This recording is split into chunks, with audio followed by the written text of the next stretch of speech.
Hey, how you guys doing? It's Erasmus over here.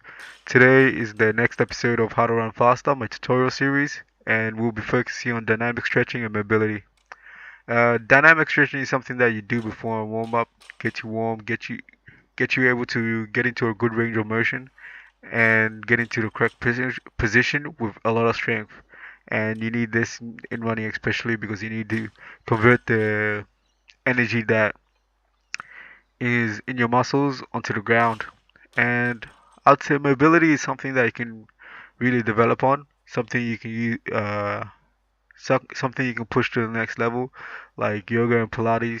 They really get you to control your body in a greater range of motion.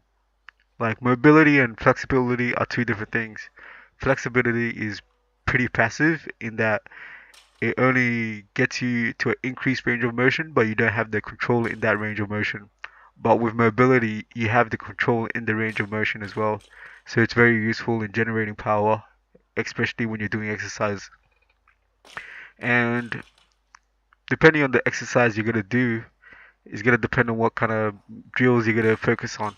Well, in the case of athletics, track and field, you're gonna be using your hips a lot, your lower back, your hamstrings, your glutes, things like that that really are geared to make you run faster or are the key points that indicate improved performance.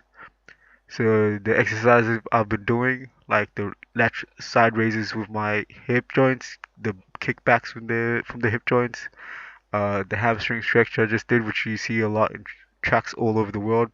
Everywhere you go, somebody's gonna be doing that. These are just like scissor kicks, going through the motions, and basically getting ready for a preparation of running.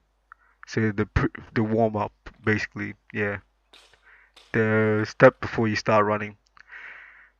Like this exercise is just focusing on the back, getting good lumbar flexion, lumbar support, sorry, not flexion, lumbar range of motion. And it's something that's important because if your hips are tight, your back's gonna be tight, and you're gonna run slower. So the best time to do these kind of things is probably just before a warm up. Um, so let's say the order of operation I'd put it is you go to the track. First thing you do, you'll probably just run around the track 2 or 3 times. Or if you're in a gym, you get on a bike, get on a treadmill, do a couple minutes. Then you get into your stretching, and this is gonna be the dynamic stretching that you want to do instead of a static stretch where you hold the position for a long period of time because you're gonna reduce the risk of injury greatly. And there've been studies to show this that it actually reduces injury. It helps you out in the long run. You still want to do static stretches, but you want to leave them for a rest day or after the training session is complete. That's when you do your static stretches. Well, yeah, as I said with operation, the order of operation in the warm up, you warm up the treadmill, run or whatever. You go into your static stretches, and then you go into the drills where I showed you guys in the first episode. So that's kind of the operation you want to go in. It reduces the risk of injury. Your body's prepared for the activity you're going to be doing. You're gonna be able to push yourself and not push yourself and just break apart and yeah, cause all sorts of injuries. Anyway, that's it for the video. Hope you guys liked it.